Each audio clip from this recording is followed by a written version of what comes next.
Hey guys, XJ9's here, and today is going to be a patch 12.1 notes. This is the beginning of the season.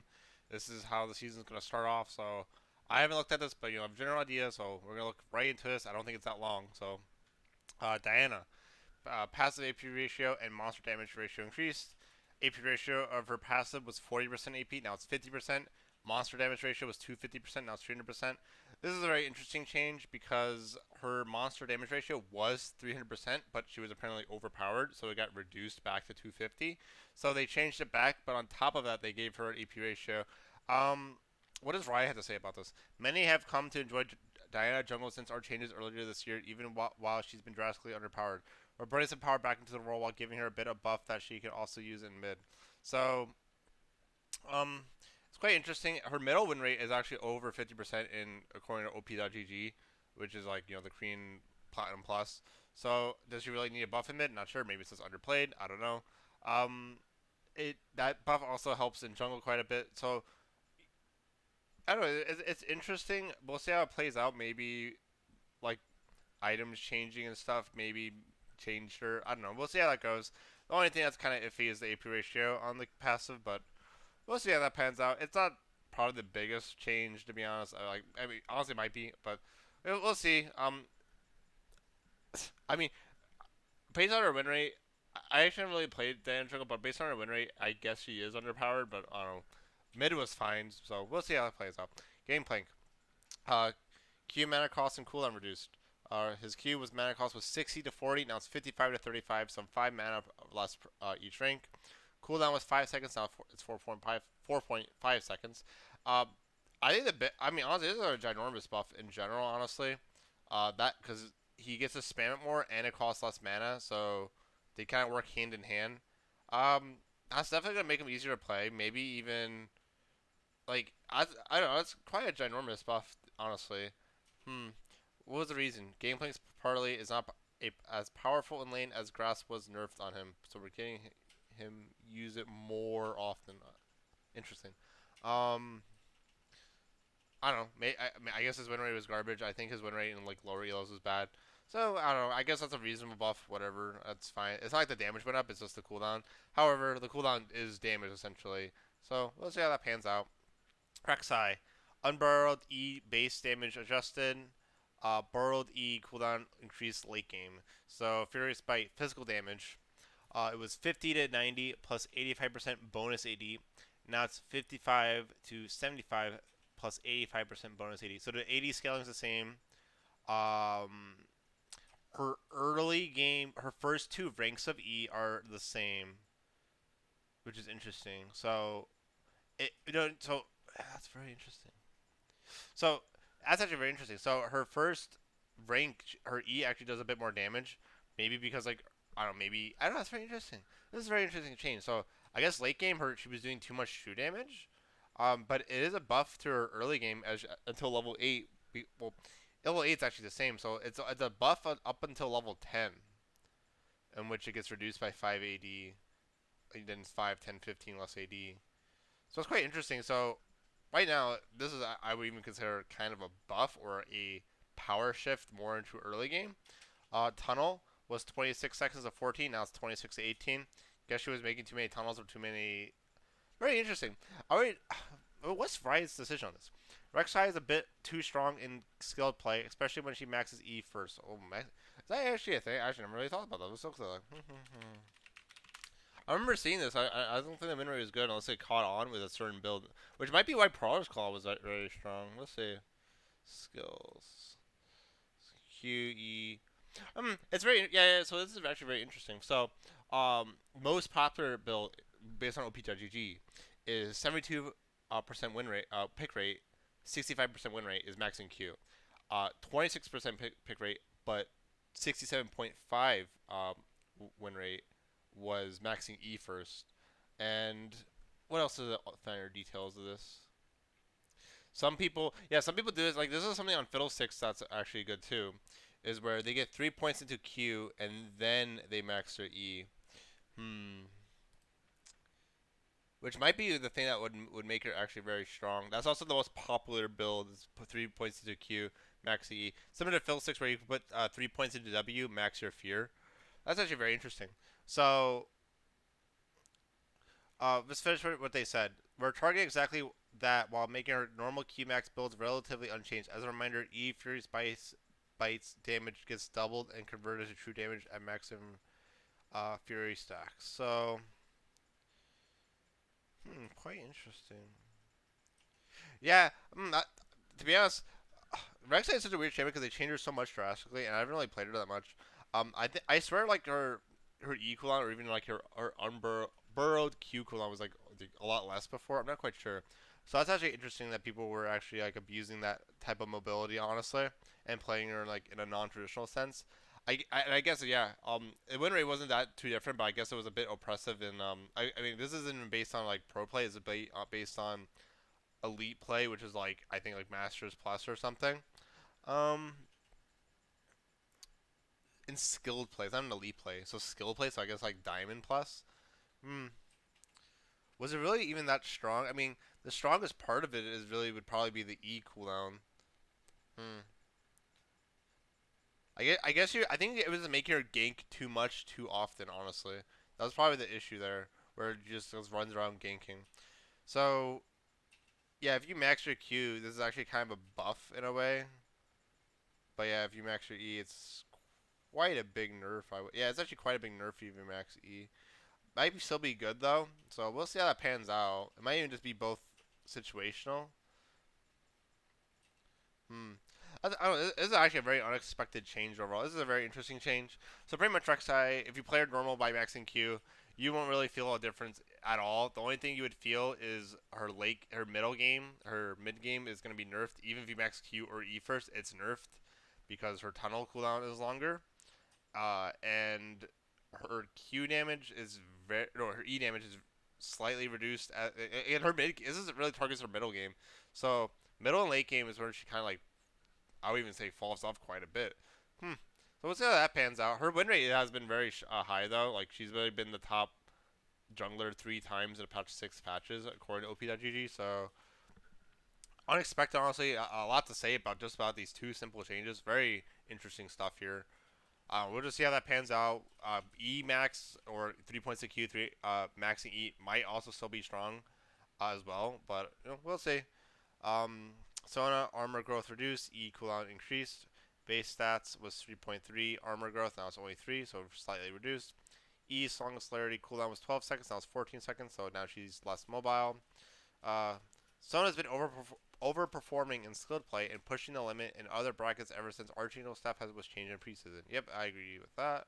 Oh yeah, so it's just basically it. She was fairly overpowered with the Archangel stuff. I do agree. So there's that champion where like all you have to do with her is just not feed and to scale, but people love feeding and love being aggressive with champions that are scaling. Items Eclipse. The passive Ever Rising Moon cooldown for the melee only. This is not a change to range. Was 6 seconds, now it's 8 seconds.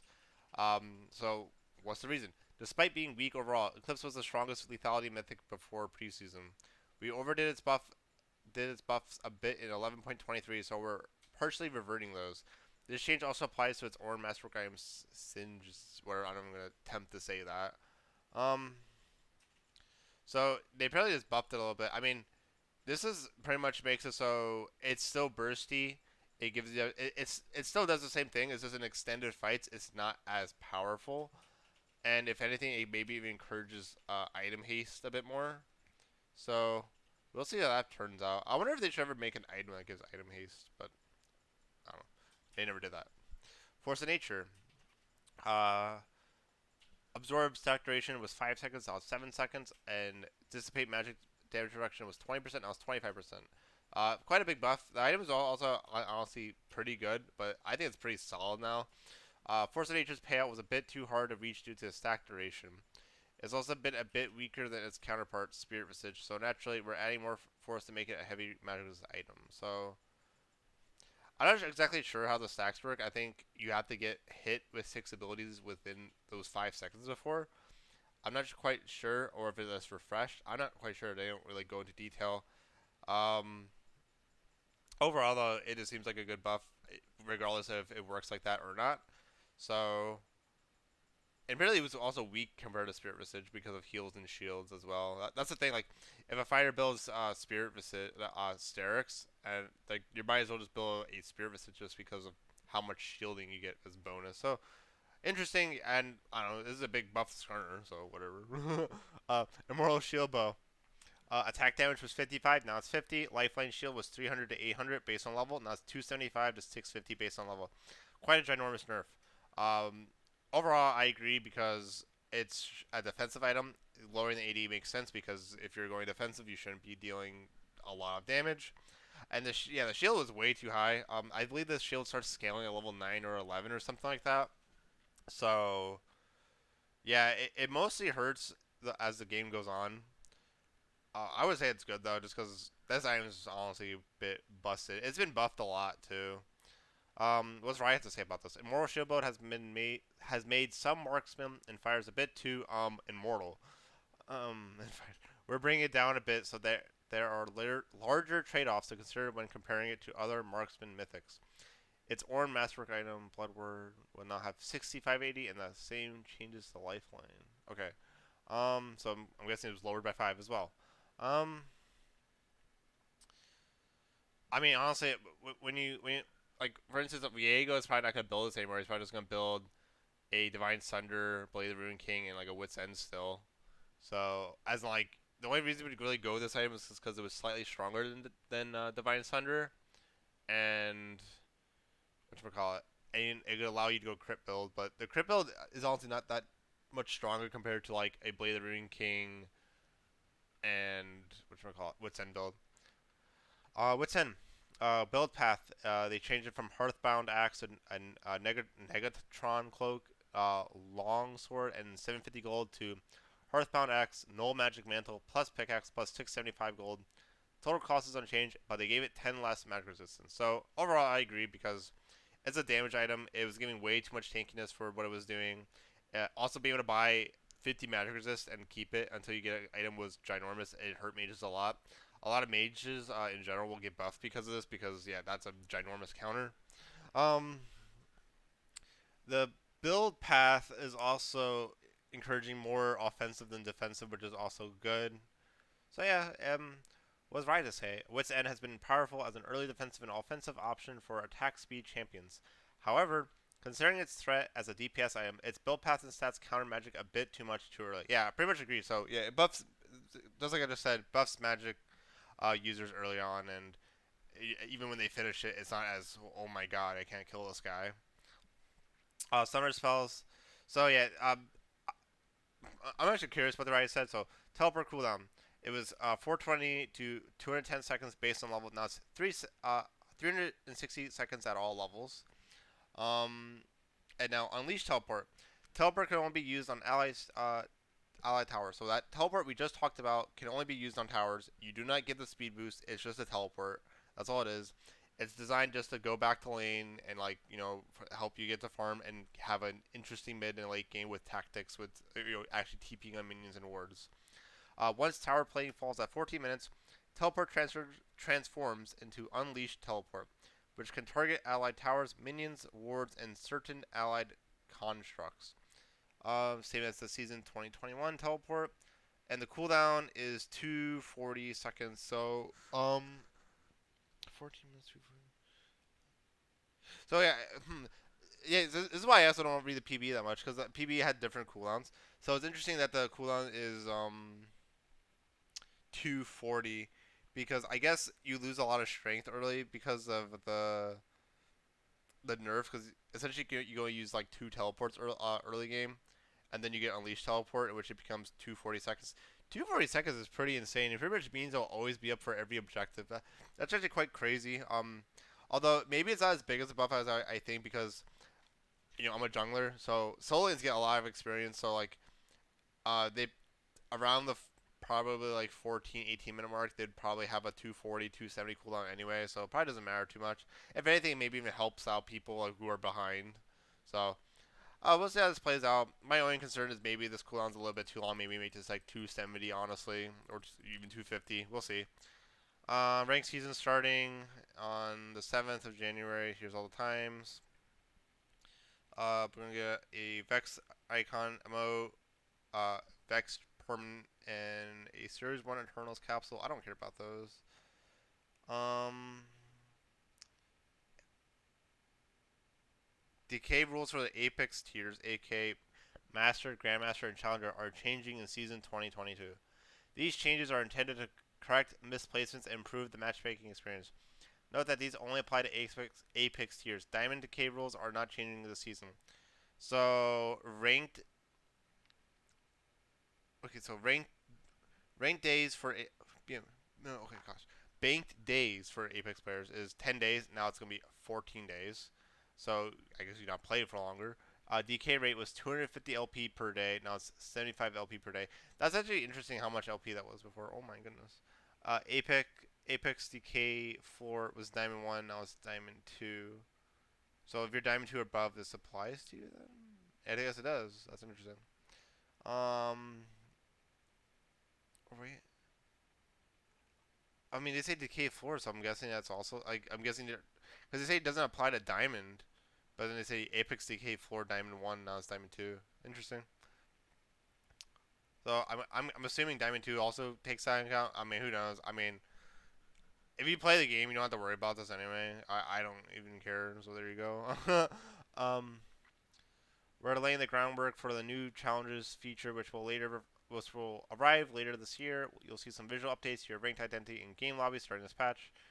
Ranked armor has transformed into ranked crest. Check out your ranks fresh new look in your profile, rank page, game lobby, and friends list. Ranked crests also have ambient magic, so I'm guessing a particle effect. Loading screen borders have been updated to match the new ranked crest. Several parts of the game lobby UI has been rearranged for clarity. Um, some Clash tournament bug fixes. Behavioral system updated. Intentional feeding detection has been improved to evaluate more variables and will go live to all regions this patch. New objective bounties. Targets will active objective bounties now have different. Oh, targets with active objective bounties now have different health bars to indicate their bounty status. Um, I guess that's how much money they're worth. Fix the bug where Clyde would sometimes respond with an incorrect amount of health. Fix the bug where Clyde would sometimes get hit by missiles immediately before or while dismounting, even though he should be untargetable in these moments. Interesting.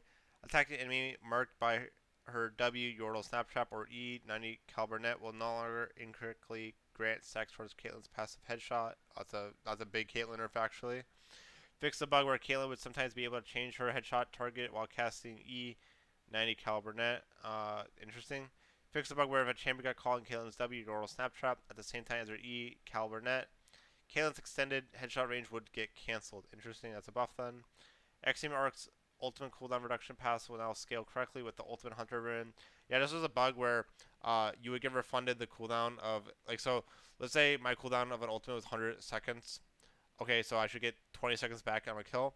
Your ultimate hunter would just say reduced it to 80 seconds. I would still get 20 seconds refunded as if it was thinking it was 100 seconds. So that's overall a nerf to ultimate hunter if you're building XCM Arc. Although you shouldn't probably be building both then. Fix the bug where at maximum stacks, lethal tempo's bonus attack speed would sometimes persist against non-champion targets. Um, wonder if that means if you're not attacking a champion, if you shouldn't be getting the bonuses, or like because I do notice like after you fight someone and kill them and you're pushing like say I just gank middle with lethal tempo Vi, I go to push the lane. I have that attack speed. I thought that was intended. I guess that's a bug if or maybe it's being extended. I'm not quite sure. Maybe it's a bug that you shouldn't be having the attack speed on minions or whatever else you're not attacking that isn't a champion. Fix the bug where Bard's Meeps would become targetable after you travel through Hex Gates. That's really weird. Fix the bug where Bard's R Tempered Fate did not interact with Glacial Augment correctly. Probably works now. Watchful Wardstone and Vigilant Wardstone's tooltips will now include the number of wards they currently have placed. That's good, I think. Vice passive Blast Shield will now activate properly on all structures. I haven't encountered that, but that's interesting. Fix the bug where Kindred's R Lamb's Respite would heals champions more than it was supposed to. Big buff to Kindred, I think. Fix the bug where if Lucian was silenced, his base attacks would not have his passive light singer effects. That's interesting. Fix the bug where Pantheon's Q Comet Spear would incorrectly go on full cooldown if interrupted within its tap task time. That's interesting. That's a buff then. Pantheon's Q Comet Spear range indicator has been fixed and will change between its tap cast and hold cast versions accurately. It's a clarity buff. Fix Silas interactions with Lux's Stolen R, Final Spark, and Misfortune Stolen R bullet time, so I guess it was just not saying anything. Fix the bug where if Vex died while casting a consecutive R Shadow Surge, its cooldown would not reset. Yeah, this was, yeah, if she died when having her ultimate, like, she used her ultimate, killed someone, uh, and she died, it would not even go, you would have it up again when you come back, which is really funny. So that the Vex's win rate might actually go down because of that. Fix the bug where Talon's Q knocks in diplomacy could sometimes hit untargetable enemy champions. Uh, good. Consuming Scar's Crystal Venom Mark from his E fracture will now correctly deal bonus damage. Was that really bugged? I thought they fixed that. So I guess that was the bug. That's interesting. So I guess that was bugged. I thought that was fixed. We'll see how that. We'll see about that. Heimerdinger's Q, his turrets, deactivation sound effects have been restored for several of his skins. His E as well, explosion sound effect will no longer play multiple times upon hitting an enemy. And some chromas and skins. Elderwood and Rexella, Elderonar, and some chromas. So yeah, that's it, guys. Quite a timid patch. I mean, honestly, the biggest nerfs, honestly. I mean, it's small, but it's kind of big. Which end? This is actually ginormous. It's still an extremely strong item. It's just the build path's different. Your mages are stronger a bit early. Shield Bow, yeah, Shield Bow is absolutely broken. Samira's gonna probably get some kind of buff though because of this. Probably, we'll see about that. She'll probably get a buff because of this. Like, there's other champions that don't necessarily need it. Like Graves doesn't really need a shield bow. Viego doesn't really need a shield bow, so I don't expect compensation buffs for them. Force of Nature. Uh, no one really builds this item because it's like a super tank item, but I definitely see more people building it because 25% is a lot more than 20%. And 7 second duration is also a lot higher. I'm not sure. Again, I'm not sure how it works. So, like, if you have 7 stacks, so you keep the 7 stacks as long as you keep on getting hit. I'm not quite sure. But regardless, it's a big buff. And yeah, the clips is this hurts. I would say this hurts people like smurfing more than actually people like using like assassins. So we'll see how that pans out too. So again, I still think Sona is good. They're just slightly adjusted. This isn't the biggest nerf in the world, honestly. So Sona's still good. Rexella is honestly probably still good. Like probably still good. Like because you get a lot of CDR anyway on her. Um, we'll see about that. Like she got 10 more damage on her E early. I mean, that's something. I mean, maybe that's enough to make her stay the same. Like 10 more true damage. That's pretty interesting. Gameplay. I mean, yeah, he's. I honestly think he's. I don't like gameplay. I think he's. Ugh. Diana Jungle. Yeah, maybe I'll play that. So that's pretty much it. It's a very small patch, but honestly, really big changes. I think patches like this are actually kind of really good for the game because kind of lets things settle. Um, yeah. That's it. Bye, everyone. Thanks for watching, and leave some comments.